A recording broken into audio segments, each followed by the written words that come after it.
नमस्कार दोस्तों, मैं आज सुनाने जा रहा हूँ सांप और चींटी की कहानी। एक समय की बात है, एक जंगल में एक सांप रहता था। सांप जंगल के छोटे मोटे जानवरों जैसे चूहा, मेंढक, छिपकली, गिलहरी, पक्षियों के अंडों को खाकर बहुत बड़ा और मोटा हो गया था। सांप के विशाल आकार के कारण जंगल के बड़े बड़े जानवर भी उसके पास आने से डरते थे। जंगल के छोटे छोटे जानवरों ने सांप की शिकायत हाथी और शेर से भी की, किंतु शेर और हाथी भी उस विशाल सांप का कुछ नहीं कर सके, क्योंकि जब भी वह सांप को समझाने जाते तो सांप अपना विशाल फन लेकर उनके सामने खड़ा हो जाता था। सांप कहीं उसे काट ना ले, इसी डर से जंगल का कोई जानवर उसके नजदीक नहीं चाहता था। धीरे धीरे सांप को यह घमंड हो गया कि जंगल का कोई भी जीव उसका सामना नहीं कर सकता।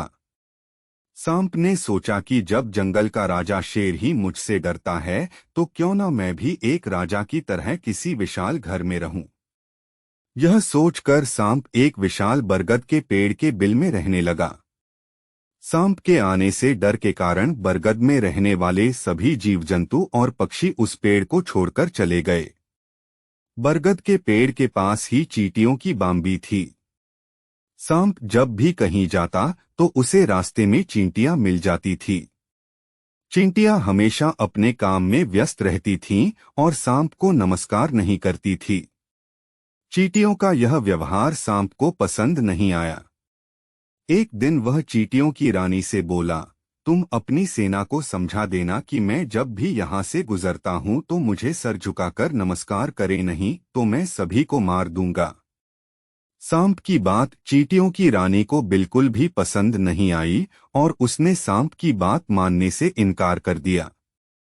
सांप ने गुस्से में आकर अपनी पूंछ से चींटियों की बाम्बी पर प्रहार कर दिया, जिससे उनके घर को काफी नुकसान पहुंचा।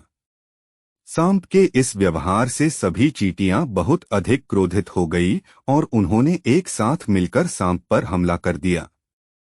चींटियों के काटने से सांप की बहुत बुरी हालत हो गई। धीरे धीरे चींटियों की संख्या बढ़ती जा रही थी और सांप अपने आप को असहाय महसूस करने लगा।